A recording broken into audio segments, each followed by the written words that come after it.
Hari ini saya hadir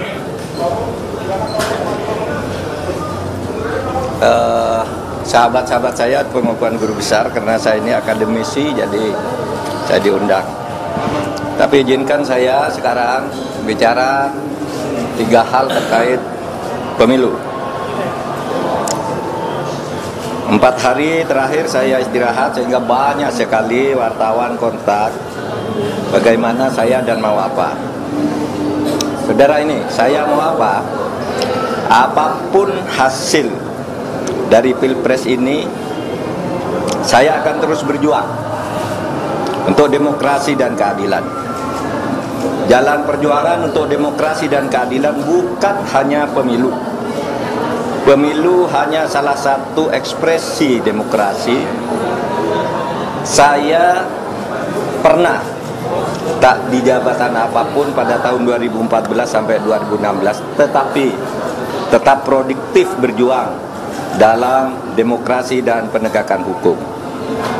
Gerakan civil society dan kampus-kampus adalah sumber gerakan demokrasi dan perubahan dari otoritarianisme menuju demokrasi. Sejarah mengajarkan bahwa jika demokrasi disumbat, maka demokrasi akan selalu membuka jalan sendiri. Ini sejarah kita maupun sejarah dunia. Yang kedua, saya bicara tentang 2 hoax, yaitu tentang pemilu curang. Saya memang pernah mengatakan bahwa setiap pemilu, pihak yang kalah selalu menuduh yang menang itu curang. Saya katakan itu pada beberapa kesempatan, yaitu saat KPU periode Hasyim Asyari dibentuk. Datang ke tempat saya diberitahu bahwa awas, nanti ada gugatan bahwa pemilu ini curang.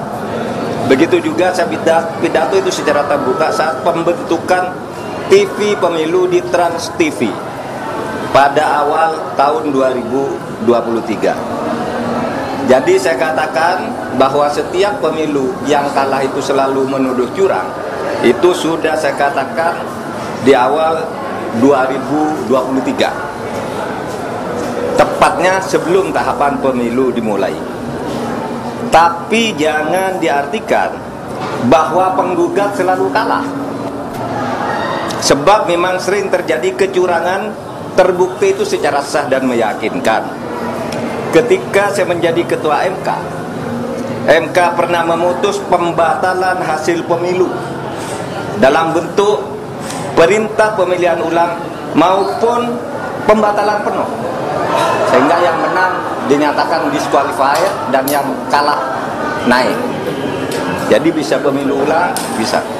Misalnya saya sebut contohnya hasil pemilu kada Jawa Timur tahun 2008, saat Khofifah dinyatakan kalah dari Soekarwo, kita batalkan hasilnya dan diulang. 2 hasil pilkada Bengkulu Selatan, yang menang didiskualifikasi, yang di bawahnya langsung naik. 3 hasil pilkada Kota Waringin Barat, sama dengan Bengkulu Selatan, dan banyak lagi kasus di mana ada pemilihan ulang, terpisah, daerah tertentu, desa tertentu, dan sebagainya. Nah, harus diingat bahwa untuk pertama kali istilah pelanggaran terstruktur, sistematis, dan masif itu muncul sebagai vonis pengadilan di Indonesia tahun 2008, ketika MK memutus sengketa pilgub antara Khofifah dan Soekarwo. Saya waktu itu hakimnya, dan setelah menjadi dasar vonis-vonis lain untuk selanjutnya masuk secara resmi di dalam hukum pemilu kita. Jadi ini sudah menjadi jurisprudensi dan juga menjadi aturan di undang-undang, di peraturan KPU, di peraturan Bawaslu, itu ada gitu. Pelanggaran terstruktur, sistematis, dan masif itu.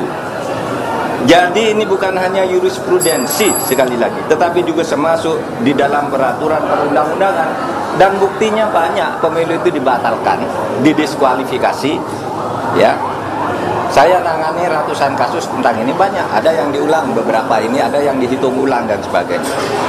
Tergantung hakimnya punya bukti atau tidak, atau kalau sudah punya bukti, menerima bukti apa berani apa tidak.